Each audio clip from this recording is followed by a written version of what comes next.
नहीं, मैं इन मंडी में विश्वास दिलाना चाहता हूँ कि अपनी आप की मंडियों को हम खराब नहीं होने देंगे, मंडियों को बंद नहीं। एक मंत्री कह रहे हैं लाठीचार्ज हुआ ही नहीं, एक मंत्री कह रहे हैं बड़ा अनर्थ हुआ, एक कुछ कह रहे हैं, एक कह रहे हैं जाति हो गई। तस्वीरें करनाल की अनाज मंडी की हैं, जहां पूर्व सीएम भूपेंद्र सिंह हुड्डा अपने दल बल के साथ किसानों की आवाज सुनने पहुंच गए और भूपेंद्र हुड्डा को देख किसान उनसे बात करने लगे और अपनी समस्याओं को गिनाने लगे। हुड्डा ने सभी की बात बड़े ही गौर से सुनी और फिर अपने ही अंदाज में किसानों के लिए आवाज उठाने का आश्वासन दिया। इस दौरान कुरुक्षेत्र में हुए लाठीचार्ज और 3 अध्यादेशों को हुड्डा ने किसान विरोधी करार दिया और कहा कि वो किसी भी सूरत में इन्हें लागू नहीं होने देंगे।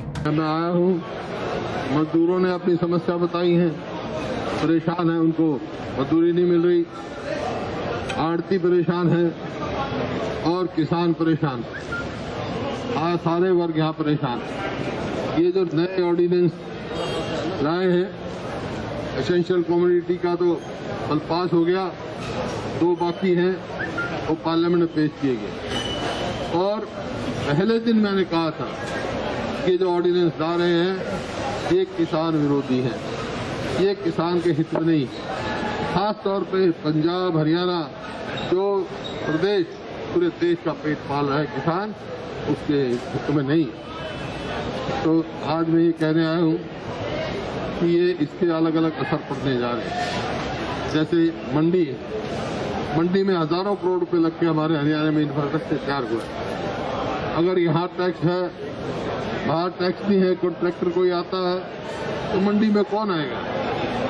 लेकिन मैं इन मंडी में विश्वास दिलाना चाहता हूँ कि अपनी आप की मंडियों को हम खराब नहीं होने देंगे, मंडियों को बंद नहीं होने देंगे। इसलिए दूसरा तो किसान भाई हैं, उनके लिए मैं कहना चाहता हूँ उनका बड़ा भारी नुकसान है कॉन्ट्रैक्ट का। जैसे ये है, अभी तेल का भाव तो अंतर्राष्ट्रीय स्तर पे घट रहा है और इन्होंने बढ़ा दिया, लागत बढ़ गई। हमारे टाइम में तेल सबसे सस्ता था पूरे हिंदुस्तान में। इतना ही नहीं, जब पत्रकारों ने भूपेंद्र हुड्डा से किसानों पर हुए लाठीचार्ज के बारे में बातचीत की तो हुड्डा ने सरकार को घेरते हुए तंज कसा। पूर्व सीएम ने कहा कि सरकार का एक मंत्री कहता है लाठीचार्ज नहीं हुआ, जबकि दूसरा कहता है हुआ है। उन्होंने कहा मैंने खुद किसानों की चोट देखी है। मंत्री कहता है बुरा हुआ है, एक मंत्री कहता है लाठीचार्ज नहीं हुई, तो किस पे यकीन होगा? किस पे यकीन करोगे? सिर्फ अपनी आंखों पे यकीन करूंगा। मैंने स्वयं में 11 तारीख को गया था, मैंने उनकी चोटें देखी हैं। संसद ये कहता है कि छोटी सी बात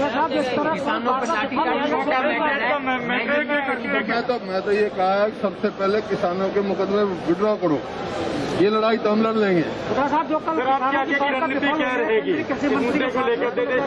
किसानों की वार्ता विफल हुई है केंद्रीय मंत्री के साथ,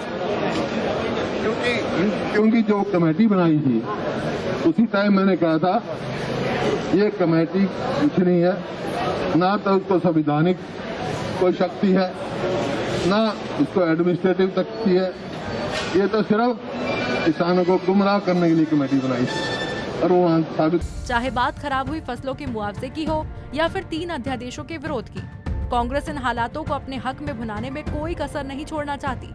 यही वजह है कांग्रेस नेता किसानों के बीच जाकर उनकी मदद का आश्वासन देने में लगे हैं। करनाल से KC आर्य, पंजाब केसरी टीवी।